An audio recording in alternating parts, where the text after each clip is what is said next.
All right, I'm gonna show you where you charge at least 1 extra hour just to get access to the service fittings.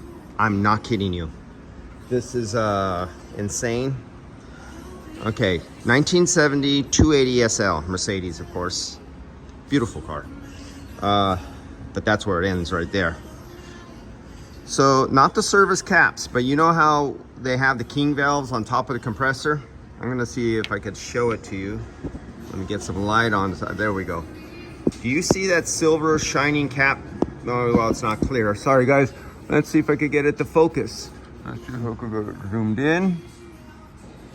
Okay, there we go. You see that reflection of that silver cap right there? Now, that's the easy one. Let me show you the low side one. Right. Okay, I see the light is on it. Right. You see the tip of it right there? Where the light is above the pulley and behind the belt right there? That's the low side one. Now, on the inside of that high side one right there, and let me get you zoomed out so you're not so dizzy. There you go. Now, the high side one points in this direction directly to the low side one, and there's very little clearance in there.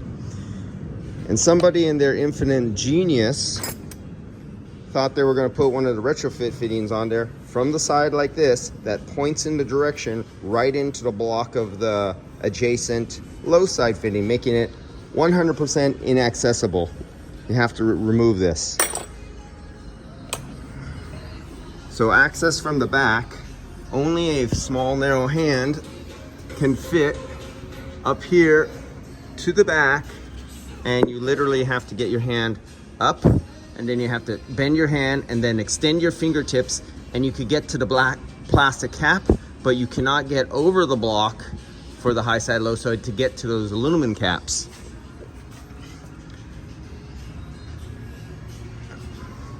Jokingly, I said, can you remove the engine so I could get access to the fittings?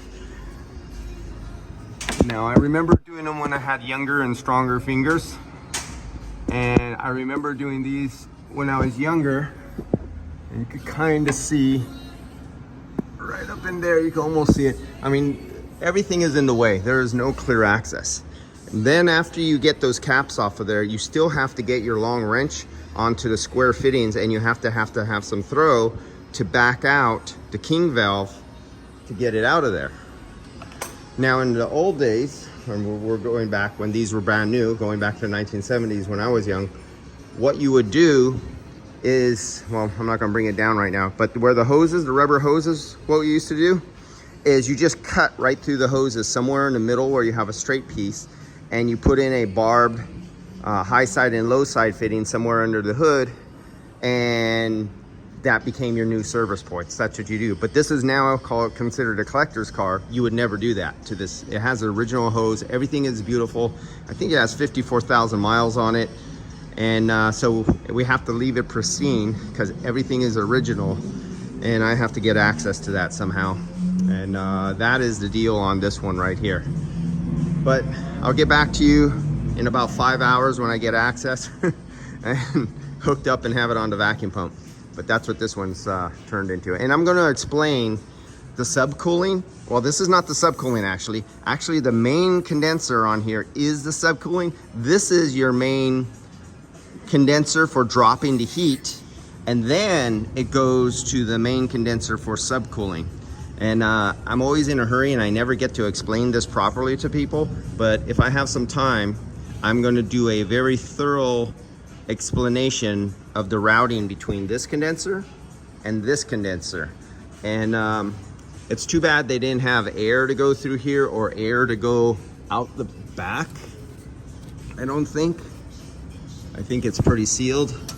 But I'm going to explain some ways where you can put possibly some computer fans on here from underneath if you wanted to modify the system. You know, and not regular computer fans, server fans, because they're high output, but they're really noisy. But if you drop their voltage on them, they become quiet, and they have exterior grade ones that could take some water on them. And you would either pull or push air with little server fans under this primary condenser. This drops right out of, where's it at? This one right here. This comes from the compressor. This is the discharge, and it goes in at the top. And then it makes one pass across, it turns around, it comes out, and it makes one pass back right here. Then it makes a turn, and it makes another pass going out to the other side, right here at the top of this bottom one right here. And then it makes a turn, and it goes back, and it makes another pass coming this direction.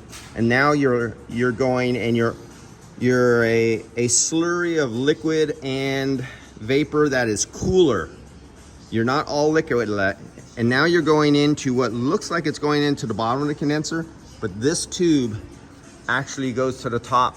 Then it goes through the next condenser, and that's your subcooling condenser. And then hopefully by the time it reaches this one, oh, well, we'll go over that later. Then it goes liquid, supposedly, back to the receiver dryer, and then it gets delivered to the expansion valve.